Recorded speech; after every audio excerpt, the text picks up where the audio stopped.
Eu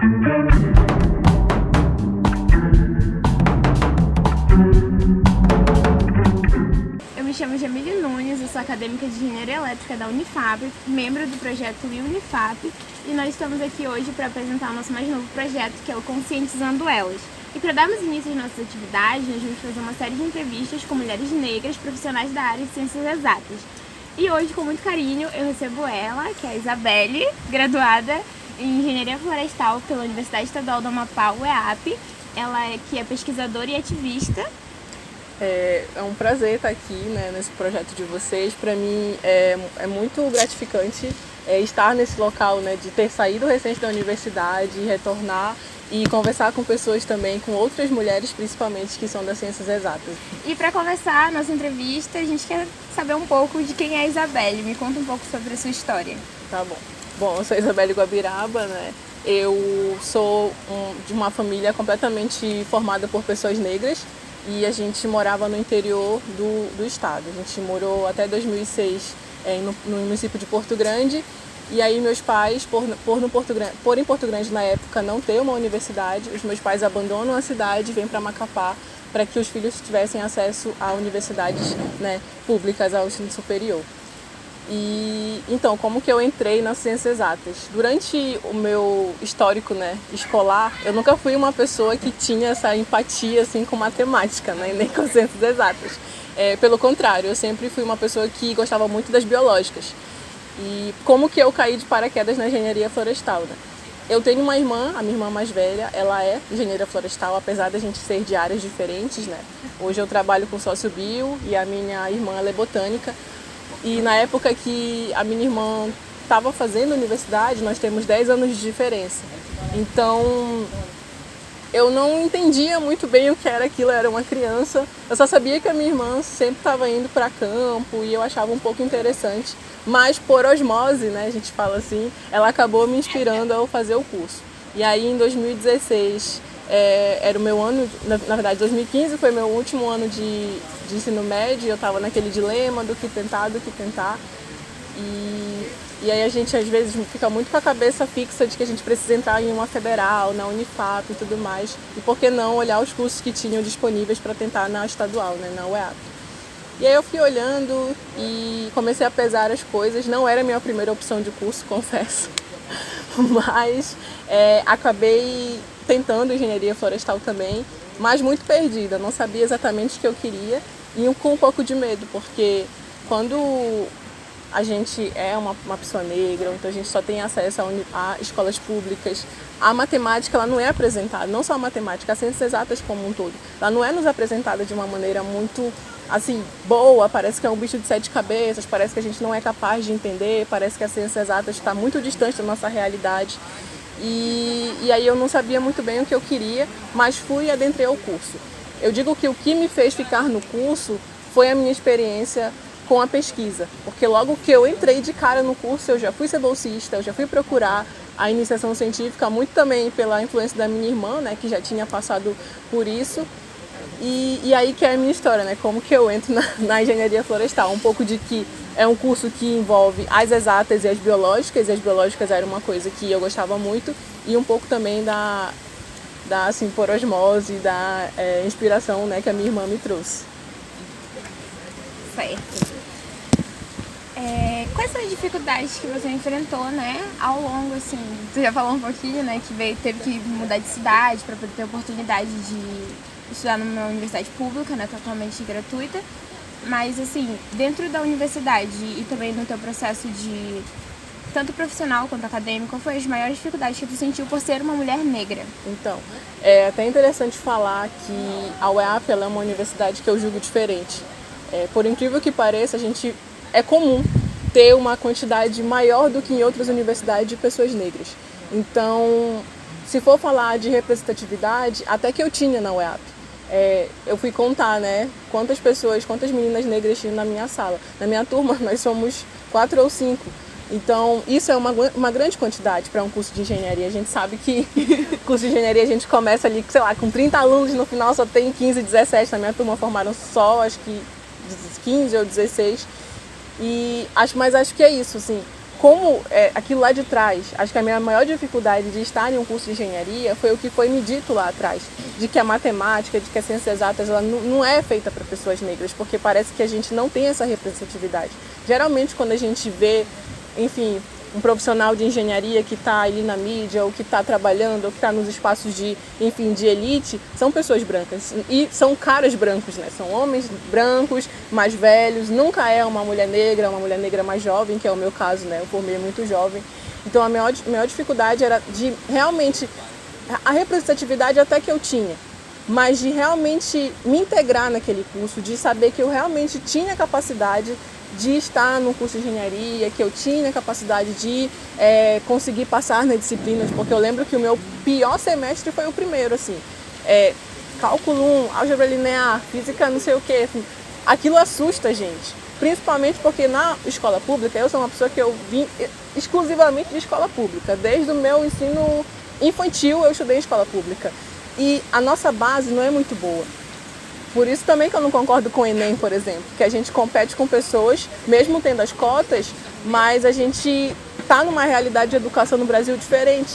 Então, a maior dificuldade que eu encontrei dentro do meu curso era de entender que eu era capaz de fazer aqueles cálculos, que eu poderia ser uma mulher de ciências exatas, porque a representatividade eu tinha, eu só não tinha mesmo essa autoestima de entender que eu poderia estar no curso de exatas. Certo. E de onde surgiu, me contou um pouco da tua irmã, né, mas assim, caiu de paraquedas, mas de onde veio essa vontade, assim, de eu vou ser engenheira, né, porque a gente sabe, assim, que pra gente que é mulher negra, é bem difícil, como tu disse, a gente olha e vê um cara branco lá, e aí sempre é um homem e branco e nunca é uma mulher, pelo menos uma mulher tão branca, mas uma mulher, pelo menos uma mulher pra representar nunca tem, é sempre um homem quando fala de engenheiro. E aí, de onde veio essa vontade? Sim. Essa vontade, ela parte dentro do próprio curso, porque quando eu entrei na engenharia, eu nem percebia o peso que era eu estar ali. Eu finalizar um curso, eu falar, eu terminar meu curso. Hoje eu sou muito orgulhosa de... Muita gente que me vê por aí nunca vai imaginar que eu sou uma mulher engenheira. Pelo meu jeito de vestir, por eu ser uma mulher jovem, principalmente por eu ser uma mulher negra, as pessoas jamais vão imaginar que eu sou uma engenheira. Então eu tenho muito orgulho de dizer que eu consegui finalizar o meu curso, que não foi difícil, né?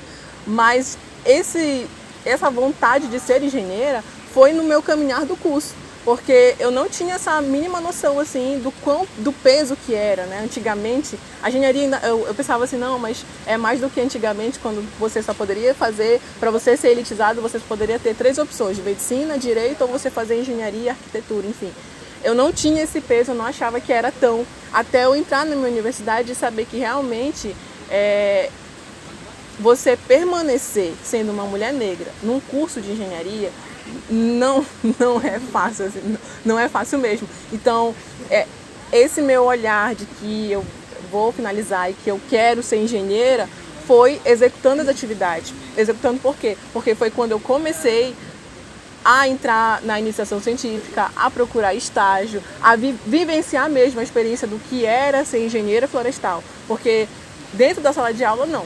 Eu realmente falei, não, eu quero ser engenheira florestal e é isso que eu quero para mim, quando eu comecei a me portar enquanto uma engenheira florestal, mesmo sendo ainda uma estagiária. Então foi daí. E olhando também a minha irmã, porque a minha irmã deixava muito viva, né? A experiência dela, conversava com a gente como que era a vivência dela em campo, por exemplo, que a gente conversava muito sobre a vivência em campo dela, trazia um pouco de como que era o curso, porque ela sempre me deixou muito claro para mim, assim, olha, tu vai entrar, tu vai pegar matemática, tu vai ter que estudar, a universidade não é só lá dentro, tu vai ter que ir para casa, tu vai ter que estudar para tu conseguir passar nas disciplinas. Então foi mais vivenciando mesmo, tentando ser engenheira de fato nos meus estágios e também a vivência da minha irmã muito viva assim dentro de casa, dentro do que é ser uma mulher engenheira. Entendi. E dentro de sala de aula, assim, quantas professoras teve que foram mulheres negras e quantas colegas de classe eram mulheres negras, assim, ao teu redor? Então, eu tava contando ontem, né? Porque por eu ser uma mulher retinta, demorei muito assim para entender que existem pessoas negras de pele clara, por exemplo, e que elas estão inclusas, né? Que o pardo, ele existe. Então eu tive muito essa dificuldade, porque dentro da minha turma só tinham 2 pessoas retintas, eu e o meu amigo. Então eu achava por muito tempo que era só eu e ele de pessoas negras naquela sala, mas na verdade não. Depois que eu fui entendendo um pouco também, porque muito da minha negritude eu devo ao meu lugar de estar na universidade. Porque apesar de eu sempre ter a minha representatividade na minha família, porque ela é composta, não é um casamento interracial, né? Meu pai e minha mãe são pessoas negras e meus irmãos são pessoas negras, mas mesmo assim, quando você entende de fato o seu lugar de mulher negra na sociedade, o que você vai enfrentar, eu encontrei esse lugar na universidade. Foi ali que eu comecei a me... Caramba, eu sou uma mulher negra. E aí eu comecei a olhar ao meu redor, né? E eu vi que não tô sozinha. Tem mulheres negras na minha turma que são de pele clara e que estão aqui, né?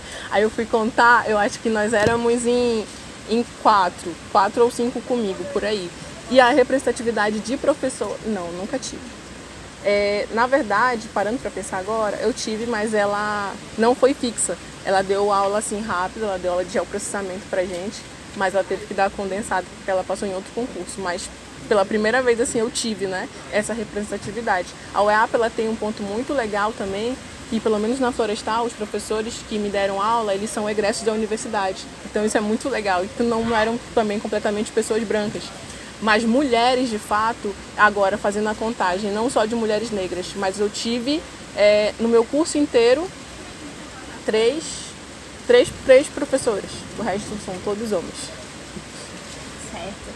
Agora vamos falar um pouco sobre a Isabelle pesquisadora, né? A gente sabe que você é pesquisadora e desenvolve vários projetos dentro da área de sociobiodiversidade, né? Sim. Uhum. Então, a gente quer saber um pouco sobre os seus projetos. Então, como eu disse lá na frente, logo quando eu entrei na universidade, eu já me encaminhei para a iniciação científica.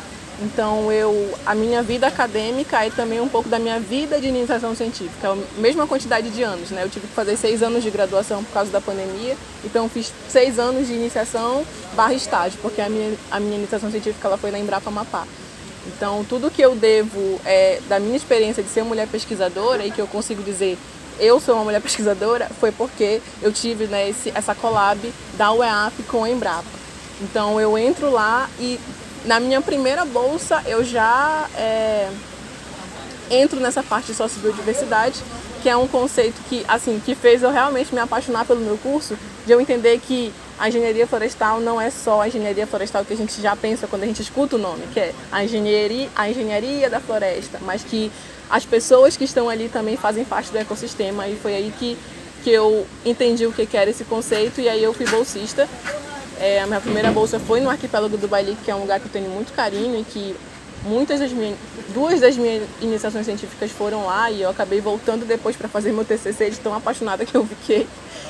E aí sempre trabalhei com essa linha, com duas, na verdade, né, que são a sociobiodiversidade como um todo, que é entender que as pessoas que estão na floresta, as comunidades ribeirinhas de assentamento, enfim, tudo faz parte da floresta e elas estão interligadas com aquilo, e os produtos que a floresta fornece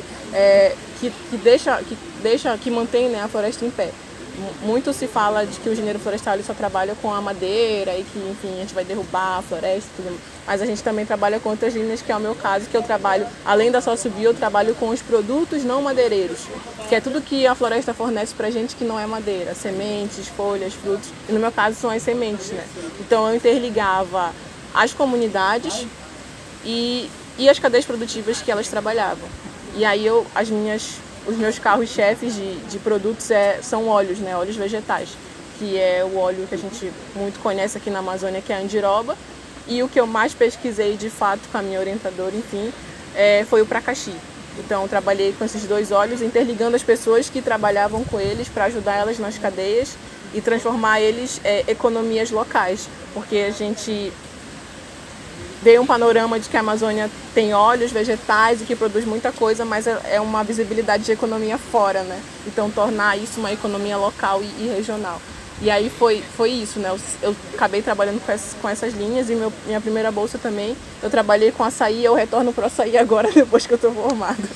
E foram esses trabalhos que eu executei, um pouco também de educação ambiental, e depois eu acabei tendo uns trabalhos que ligavam a pesquisa com o meu ativismo, que eu acho que a gente vai falar mais pra frente, né? Sobre eu ser uma mulher ativista e como eu me tornei também, né?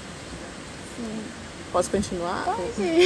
Então, aí, no meio disso, eu não sabia que a minha pesquisa, né, ela também era uma forma de ativismo, porque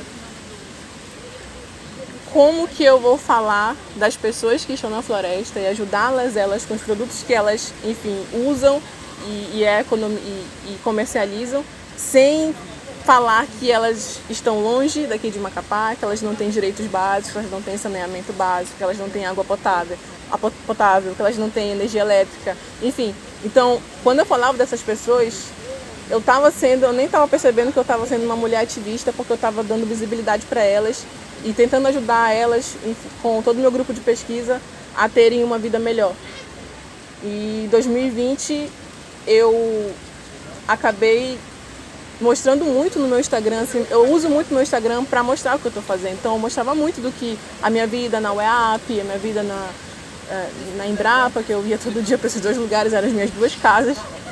E aí eu acabei participando de algumas lives e conversando com um amigo meu que era uma pessoa que é uma pessoa preta, uma pessoa negra de pele clara, e a gente conversava muito sobre as nossas vivências na universidade. Ele na Unifap, ele fazia ciências sociais, hoje ele está no doutorado, e eu estudava, então a gente conversava muito sobre isso, e a gente acabou unindo outros jovens que estavam passando pelos mesmos dilemas que a gente, de se encontrar na universidade, de se entenderem também enquanto pessoas negras, e a gente forma, em meio pandêmico, em 2020, o coletivo que eu faço parte agora. Eu também sou uma das fundadoras do coletivo, que é a Utopia Negra Amapaense, que surge muito da necessidade de se discutir a política negra nesse estado, né? Não só quando a gente pensa em política de candidatura, como agora, né? A gente está em tempo eleitoral, mas de pensar política de fato para pessoas negras. E aí a gente resolve, né, unir todos esses jovens que estavam passando por esses dilemas e montar, em meio pandêmico, em 2020,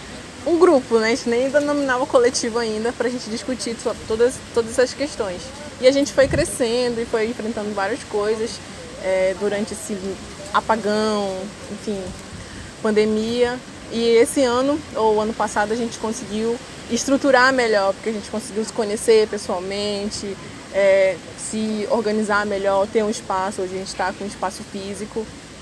E aí também ligar, né, esse meu pesquisador. A gente acabou também não só sendo um coletivo com aquele carimbinho de ser um movimento social, que vai só fazer ter esse estereótipo de movimento social, mas a gente também executa projetos, né? Então a gente está ali no meio caminho do que é ser um militante ou um ativista, porque a gente também torna um pouco da nossa luta, o nosso trabalho, porque a gente precisa de fonte de renda.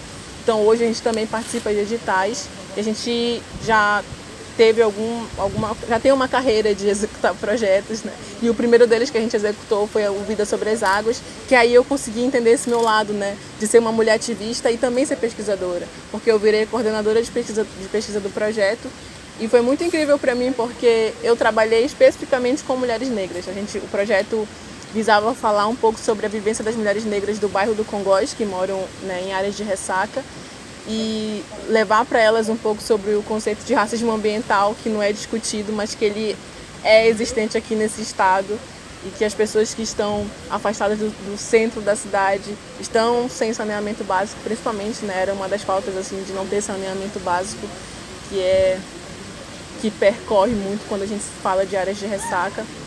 E aí foi muito incrível, né? E hoje a gente também pensa em executar cada vez mais esses projetos dentro do coletivo, e por isso que eu virei essa coordenadora de ciência e tecnologia, né? Porque caí de paraquedas no ativismo de novo, mas com essa vivência de também ser uma mulher pesquisadora. E já com a vivência de ativismo, né? De pesquisas que tratam da comunidade, tratam disso, né? Realmente. De trazer um pouco mais, porque eu estava muito dentro de trabalhar com mulheres, porque também meu TCC foram com mulheres, né? Mas em contexto ribeirinho, né? Estão longe de Macapá. E ter trabalhado também em meio urbano foi uma coisa nova, né? Me conheci novamente nesse meio. Agora a gente já conhece a Isabelle, né? Sabe a trajetória e a importância. Para ti, assim, é fundamental e por que, né, termos mulheres negras em todas as áreas, e principalmente nas exatas, nos cursos onde é visto que é cientista, é pesquisador, é um homem branco? Por que é tão importante, né, termos mulheres negras, principalmente retintas, né, nesses espaços? quando vocês me convidaram para a entrevista, eu fiquei pensando, né, que o tempo todo, quando a gente está nesse local de ser uma mulher negra em um espaço que parece que não é nosso, é diferente, né? Então, o tempo todo, ai, a primeira mulher negra fez tal coisa, a primeira mulher negra fez tal coisa. Sempre é uma que não era para acontecer. E depois que eu consegui, acho que a comunicação é muito importante, eu consegui levar mais para a área de comunicação que eu fazia ali no laboratório, que eu fazia na UEAP, eu percebi o peso que eu estava carregando. E é muito importante, sabe? E a importância que é a gente estar nesses espaços e a representatividade que a gente nem imagina que tem. Eu senti esse peso em um projeto da minha melhor amiga. Minha melhor amiga é uma mulher negra, ela é engenheira ambiental. E o primeiro projeto de IC dela foi com educação ambiental. E nós duas, mulheres negras, em escola, a gente percebia que no final da nossa palestra, que era ali sobre inventário florestal, por exemplo, uma aluna negra vinha conversar com a gente, sabe? Então, isso, tipo, para mim não tem preço. Ali foi a prova viva de que cada vez mais é importante a gente ter mulheres negras nesse espaço, porque a gente está na base da pirâmide social, parece que mulher negra não é para estar em, na verdade, qualquer outro espaço que é maior do que, não desmerecendo mulheres negras que estão trabalhando em serviço doméstico, sendo donas de casa, mas parece que é impossível enxergar a mulher negra nesse espaço. Então, cada vez que essas meninas vinham conversar com a gente, final da palestra que não tinha nada a ver, elas vinham, ai, como que tu finaliza teu cabelo, sabe? Tipo, uma coisa que não tinha nada a ver com o assunto, aquilo ali me tocava de um jeito, eu, caramba, é muito importante eu estar nesse lugar e cada vez, tipo, parecia que cada vez me inspirava mais a crescer e tornar, né, tentar inspirar do jeito que eu podia outras meninas negras também a estarem no mesmo lugar que eu consegui chegar, né? Então, essa é a importância. E quando a gente também enxerga outras mulheres, porque isso é muito do que as meninas enxergavam em mim, mas também quando eu vou para outros espaços e eu enxergo pessoas negras nesses espaços, eu fico, parece que é um acolhimento, assim, caramba, eu não tô sozinha aqui. E não só também dessa experiência que eu tive de meninas negras que estavam no ensino básico, né, me olharem como uma inspiração, eu ficar lisonjeada com isso, mas também de ir para outros espaços e ver mulheres negras nesses espaços. Recentemente fui para uma imersão de uma campanha que eu também estou coordenando lá no Utopia, e eu vi tantas meninas negras ali que eram também da Amazônia e que estavam no mesmo lugar que eu, de recém-formadas, de ensino superior, e para mim foi tipo um acolhimento, assim, meu Deus, eu não estou sozinha, porque por muito tempo parece que eu estava sozinha, sabe? Muito bacana, assim, eu tô me sentindo muito inspirada de conhecer, né, de verdade, pra mim é muito importante. E falando, né, disso de inspiração, que a gente sabe quanto que a representatividade ela é importante desde a nossa infância, né? Sim, eu também venho de uma família totalmente negra, né, toda aquela estrutura de família negra, toda aquela tradição, mas quando a gente vai, assim, pra fora, né, é diferente. Então, quando fala da Isabelle, aquela criança, assim, falando de inspiração, quais mulheres negras te inspiravam na tua infância, assim? Cara, a minha inspiração de mulher negra, assim, sempre teve dentro de casa, assim, a minha mãe ela é uma mulher negra, só que, por exemplo, o cabelo dela é diferente do meu, né? A minha mãe é aquela mulher negra que teve também um pouco, né, do sangue indígena, então a minha mãe tem aquele estereótipo nortista, assim, cabelo liso, mas a pele escura. E a minha mãe, eu percebia que mesmo ela não tendo o mesmo cabelo meu que da minha irmã, que a minha outra irmã tem um cabelo igual dela, mas a minha irmã mais velha, ela se esforçava para que a gente não passasse, por exemplo, pelo processo de alisamento, ou ela tentava do jeito que ela podia mostrar pra gente que a gente era bonito, que o nosso cabelo era bonito. Então a minha mãe é a principal, assim, bem de praxe, mas uma pessoa que pra mim é a minha base e que também tem muito a ver com a minha formação e com o que eu acabei pesquisando, que meu TCC, por exemplo, que foi com mulheres ribeirinhas, é minha avó. A minha avó materna, que faleceu esse ano, né, é a minha maior inspiração de vida, porque ela era uma mulher negra ribeirinha e que sempre deixou muito ativado na gente as memórias dela, né, de ser uma mulher ribeirinha, de ter vindo do Pará para cá e de ser a base, né, porque é por ela que começa ali a minha família. Então, e a minha avó, né, minha mãe, minha irmã também, então as mulheres da minha própria casa, né, são as minhas mulheres de inspiração. E só para tirar um pouco, assim, desse panorama de casa, porque é muito óbvio que, não tão óbvio, mas claro que a tua mãe sempre vai te inspirar, né. Eu acho que uma mulher negra que me inspira e que nem é daqui do Brasil é a Bel, né? A Bel faleceu, a Bel Hooks faleceu esse ano passado. E é uma mulher assim que me inspira e parece que o que ela escreve é pra mim. Escreve muito sobre amor, escreve muito sobre o que uma mulher negra merece, né, de fato. Então, para tirar um pouco disso, né, a Bel me inspira muito. Mas, fora disso, a minha família, assim, minha família é a minha inspiração. Bom, E acabou. A gente agradece muito, né, por tu ter aceitado o nosso convite, por tu ter aberto aqui, né, tua trajetória tanto acadêmica quanto pessoal, assim, profissional. É muito importante pra gente a tua figura aqui no nosso projeto. E pra finalizar, eu queria que tu desse uma palavra pras meninas, né, que vão assistir o vídeo, que são mais novas, que têm vontade de ser engenheira florestal ou quer fazer diferença, né. Pode até ser de um arquipélago, de uma área alagada, pra ver que a engenharia ela também está dentro disso, principalmente a florestal, né? O que a Isabelle faz é juntar os dois, tanto a engenharia, as ciências exatas e o lado humanitário, né? Ela cuida também das pessoas que moram ali, eu acho isso muito importante. Então, pode dar uma palavrinha para as meninas? Eu agradeço, né, novamente o convite. Ressalto, né, que é muito importante para mim ter esse lugar de fala, que sempre para a mulher negra é tirado, parece que a gente não pode falar sobre a nossa vida e falar que a gente é feliz em um espaço sempre permeado por muita tristeza a vivência de uma mulher negra. Então, estar aqui falando bem feliz da minha profissão, que eu mais amo fazer nessa vida, é muito gratificante. E eu queria deixar a mensagem, né, que cada vez mais, quando a gente enxerga mulheres negras em espaços, a gente quer estar nesses espaços. Então, meninas negras, ou Isabelle, que nem a Isabelle pequenininha, ou então meninas negras pequenininhas, vocês podem, vocês vão conseguir chegar ao ensino superior. E eu espero muito encontrar cada vez mais meninas negras no mesmo lugar que eu me encontro. Falando um pouco, né, sobre os teus projetos futuros, né? Já desenvolveu tanta coisa, né, aqui dentro do estado, também nos interiores. Então, quais são os próximos projetos da Isabelle, né? Então, em primeira mão aqui, né, que eu não estou comentando muito sobre isso, mas agora eu vou vivenciar uma experiência que eu nunca esperei que eu ia vivenciar. Por eu ser uma mulher pesquisadora, eu sempre almejei estar no mestrado, depois seguir para o doutorado, mas a vida acabou me encaminhando para outro espaço, né? E agora eu estou indo embora de Macapá, estou indo desenvolver um trabalho lá na Guiana Francesa com manejo de açaí.